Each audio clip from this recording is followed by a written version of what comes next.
Hello दोस्तों, कैसे हो आप लोग। आज की स्टोरी हमें मेघा जी ने भेजी है। तो उम्मीद करता हूँ कि आपकी स्टोरी पसंद आएगी। तो आंखें बंद कर लीजिए और ईयरफोन्स लगा के मेरी स्टोरी को इमेजिन कीजिए। आपको मज़ा आएगा।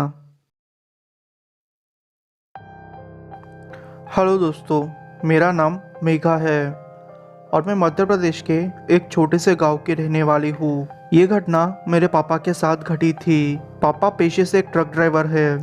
तो हुआ यूँ कि ये घटना हाल ही में ही मेरे पापा के साथ घटी थी। पापा ने कहा कि उनको एक जगह पे माल डिलीवर करने जाना था और वो उस टाइम पे अकेले थे।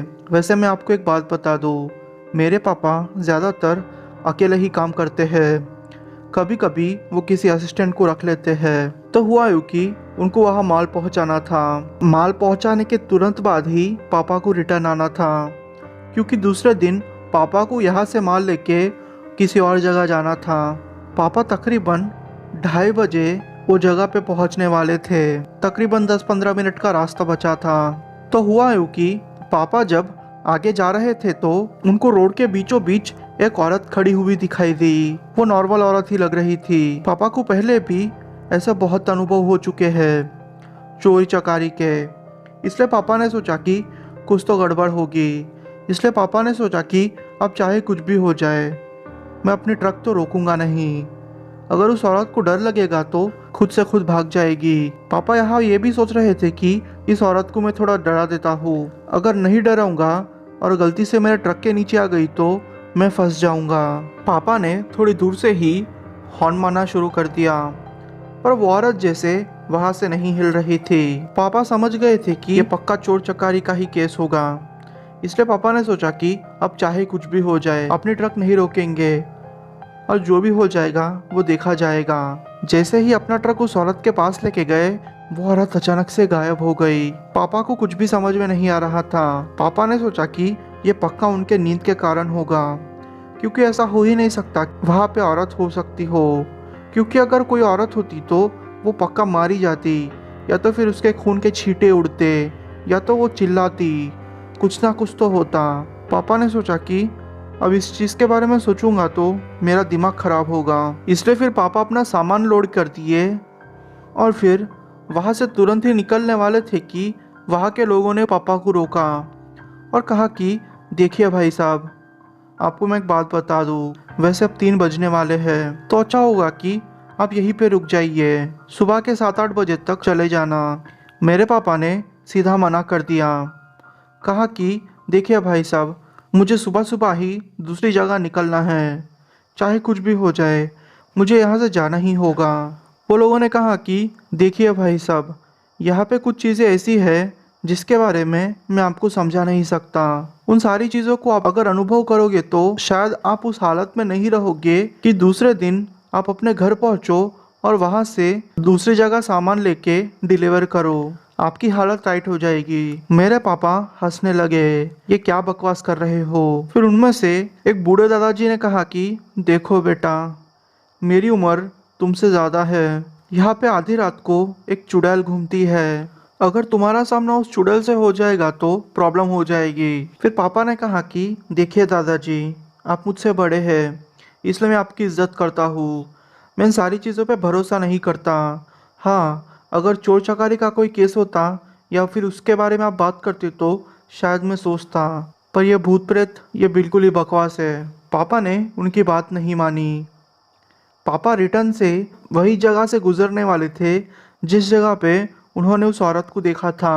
अब पापा उसी एरिया में एंटर करने लगे। उस एरिया में एंटर करने लगे, उनकी ट्रक अचानक से खराब हो गई। अब उन्हें समझ में नहीं आ रहा था कि वो क्या करे, क्योंकि आगे तो बहुत लंबा रास्ता था, पीछे गांव का एरिया 5 किलोमीटर था। अब उन्हें कुछ भी समझ में नहीं आ रहा था।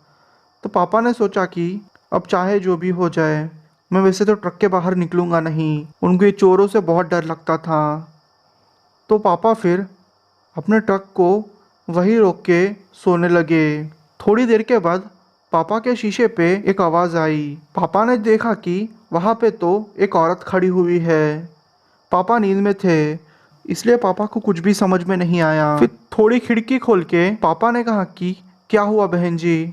आप क्यों खटखटा रही है मेरा दरवाज़ा? तो उस औरत ने कहा कि देखिए भाई साहब, मेरा बेटा बहुत रो रहा है। उसका बेटा उसकी गोद में था।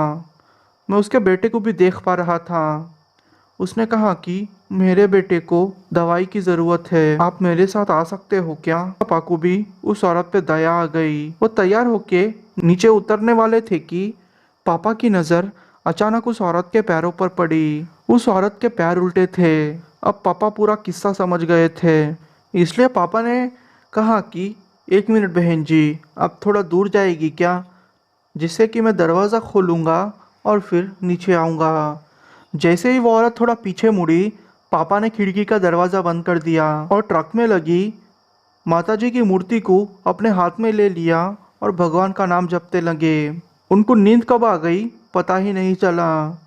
सुबह में जब उनकी आँख खुली तो उन्होंने देखा कि बहुत सारा ट्रैफिक उनके पीछे जमा हो गया है और पुलिस वाले भी आ गए हैं। फिर उन्होंने पुलिस वालों को सब समझाया और पुलिस वालों ने भी पापा की बात मान ली। जैसे कि उनको पता था कि मेरे पापा के साथ क्या हुआ है। उन्होंने 1% भी मेरे पापा के ऊपर शक नहीं किया। फिर पापा ने अपनी ट्रक ठीक करवाई और फिर वहाँ से अपने घर आ गए। तकरीबन 15-20 दिनों तक पापा बीमार रहे, पर भगवान का शुक्र यह है कि पापा की जान बच गई।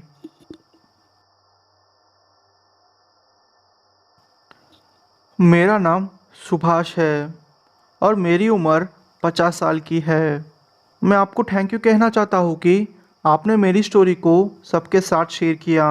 तो ये कहानी लॉकडाउन के बाद की है। लॉकडाउन में बहुत प्रॉब्लम्स हुए थे। मैं ट्रक भी नहीं चला पा रहा था क्योंकि मुझे कोरोना हो गया था और मेरे फैमिली में भी बाकी लोगों को कोरोना हो गया था। उनका ख्याल रखना और दवाई का खर्चा सब कुछ मेरे पर ही था। अगर मैं बाहर काम पे जाता तो प्रॉब्लम होती और वैसे भी मैं उस हालत में नहीं था। हम लोग जैसे कंगाल हो चुके थे। कोरोना थोड़ा कम होते ही मैंने ट्रक चलाना शुरू कर दिया। वैसे मैं आपको बता दूं, मैं पेशे से एक ट्रक ड्राइवर हूँ। कोरोना की वजह से ट्रक चला नहीं पाया, पर जैसे ही मेरी तबीयत ठीक हो गई मैं फिर से ट्रक चलाना शुरू कर दिया। अब मैंने ये सोचा कि वैसे भी मुझे भाड़ा मिल रहा है, मेरे सेठ जी मुझे भाड़ा दे रहे हैं, तो मैंने सोचा कि कुछ पैसेंजर्स को बिठा लूँगा तो मेरा खर्चा भी निकल जाएगा और कुछ ज़्यादा पैसे भी मिल जाएंगे। कोरोना होने की वजह से मैंने कुछ ज़्यादा ही पैसे खर्च कर दिए थे, तो मैं लोगों को बिठाता और उनको उनके जगह पे छोड़ देता। उसके बदले मुझे ठीक ठाक पैसे मिल जाते थे। बस मेरे बाकी साथियों ने कहा था कि चाहे कुछ भी हो जाए, रात के समय में किसी भी पैसेंजर को मत बिठाना, क्योंकि तुम्हारे लिए प्रॉब्लम हो सकती है। वो चोर भी हो सकते हैं और बहुत सारी प्रॉब्लम्स हो सकती है। अब चोर का तो ठीक मुझे समझ में आ गया था, पर ये लोग क्या कह रहे थे, बाकी ये किस चीज़ के बारे में मुझे समझाने की कोशिश कर रहे थे, मुझे नहीं पता। खैर, मैंने ज़्यादा सोचा नहीं, क्योंकि मेरे लिए मेरा परिवार और पैसे दोनों इम्पोर्टेंट थे। अगर दोनों में से एक भी चीज़ नहीं होती तो दूसरे का गुजारा नहीं होता। तो एक रात की ही बात है, तकरीबन 1:30 बजे थे। मैं केरला के एक स्टेट से दूसरी जगह जाने के लिए निकला था। वो नॉर्मल गांव का ही एरिया था, मतलब वो मेन हाईवे नहीं था। जैसे गांव में रोड होता है और आजू बाजू पेड़ होते हैं, वो ऐसा ही था। मैं आगे बढ़ते ही जा रहा था। मैंने देखा कि थोड़ा आगे जाके एक औरत जिसके हाथ में कुछ पोटली जैसा है, वो खड़े होके मुझे अपने ट्रक रोकने का इशारा कर रही थी। मैंने सोचा कि शायद इस औरत को कोई और जगह जाना होगा, और वैसे भी आपको पता है कोरोना का टाइम था। तो मैंने सोचा कि अगर इस औरत को बिठा लूँगा तो मेरे पास कुछ पैसे आ जाएंगे।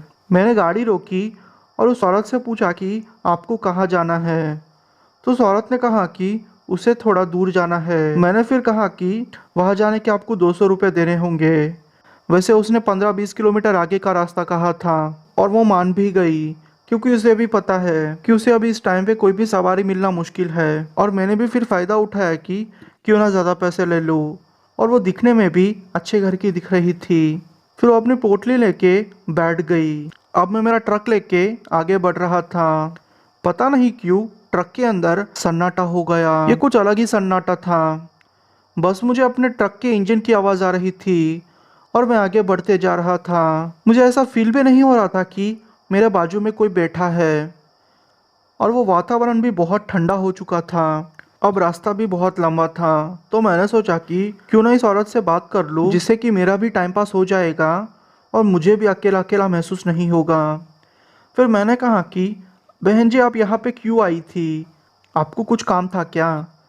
तो उस औरत ने कहा कि जी हाँ, यहाँ पे मेरी सहेली रहती है। तो फिर मैंने कहा कि इतनी रात को आप अकेली क्यों आ गई? तो उस औरत ने कहा कि उसे बस वहाँ ठीक नहीं लगा, तो वो बिना किसी को कहे वहाँ से आ गई। मुझे सुनने में तो अजीब लगा और ये कारण भी मुझे सही नहीं लग रहा था। फिर मैंने सोचा कि मुझे क्या, मेरा काम इस औरत को छोड़ना है और पैसे कमाने का है। हम लोग 5-6 किलोमीटर आगे गए होंगे कि वहाँ पे एक कब्रिस्तान दिखा। उस औरत ने कहा कि ट्रक रोक दे। मैंने कहा कि क्या हुआ बहन जी, आपको तो और थोड़ा आगे जाना है ना? तो वो औरत कहने लगी, तो ट्रक रोकता है या नहीं? उसकी ये आवाज़ सुन के मैं थोड़ा डर गया। फिर मैंने ट्रक रोक दी। उसने कहा कि देख, चले जाना यहाँ से, गलती से भी पीछे मुड़ के मत देखना। मैंने कहा कि ठीक है बहन जी, मुझे मेरे पैसे दे दीजिए। उस औरत ने मुझे फिर पैसे दे दिए और मैं आगे बढ़ गया। जैसे ही मैं थोड़ा आगे बढ़ा, मुझे पता नहीं क्यों पीछे देखने का मन हुआ। मैंने जब पीछे देखा तो वो औरत वहाँ से गायब हो चुकी थी और वो औरत मेरे साथ ही मेरे ट्रक के साथ मेरे ड्राइवर सीट पे, मेरे ड्राइवर सीट के पास ट्रक के बाहर उड़ रही थी, जैसे कि वो मेरा पीछा कर रही थी। सच बोलूँ तो मैं बहुत डर गया था। वो सीन के बारे में अभी भी सोचता हूँ तो मेरे रोंगटे खड़े हो जाते हैं। मैंने भगवान का नाम लिया और ट्रक को आगे बढ़ाना शुरू कर दिया। थोड़ा आगे जाके मुझे एक मंदिर मिला। उस मंदिर के पास ही मैंने अपनी ट्रक रोक दी। मंदिर के थोड़ा आगे वो औरत वहीं रुक गई। वे फिर मंदिर का गेट चढ़ा और दूसरे साइड कूद के भगवान की मूर्ति के पास जाके बैठ गया। सारी रात मैंने वहीं पे गुजारी। दूसरे दिन पंडित जी आए तो वो समझ गए कि मेरे साथ क्या हुआ है। तो उन्हें कहा कि चिंता मत करो, ये लो भगवान का प्रसाद, और यह भभूत भी अपने पास रखना। इस भगवान के भभूत को अपने सर पे लगाना और फिर सो जाना। तुम्हें ऐसे कोई भी सपने नहीं आएंगे और तुम बीमार भी नहीं पड़ोगे। ऐसे तैसे करके अपने घर पहुंचा। मुझे अभी भी बहुत डर लग रहा था। घर पहुंचने के बाद मैंने घर वालों को ये सारी चीज़ें बताई, तो उन्होंने कहा कि टेंशन मत लो, सब कुछ ठीक हो जाएगा। पहले 2 दिन तो मैंने भभूत ठीक से लगाई, पर तीसरे दिन से मुझे वो भभूत लगाने का मन ही नहीं कर रहा था। जैसे ही मैंने उस भभूत को बिना लगाए सो गया, दूसरे दिन मेरी तबीयत खराब हो गई। मैं समझ चुका था कि अब मुझे इस चीज़ से छुटकारा पाने के लिए भभूत को लगाना ही होगा। मैंने कुछ दिनों तक भभूत लगाई। जैसे ही वो भभूत ख़त्म हो गई, मेरी प्रॉब्लम्स भी जैसे ख़त्म हो गई। मैं अब ठीक हो चुका था। उस भभूत ने चमत्कारी रूप से मेरी ज़िंदगी बदल दी थी। पर उस घटना के बाद मैं फिर से उस रास्ते से गया नहीं और जाना भी नहीं चाहूँगा। भगवान का शुक्रिया ये है कि मेरी जान बच गई।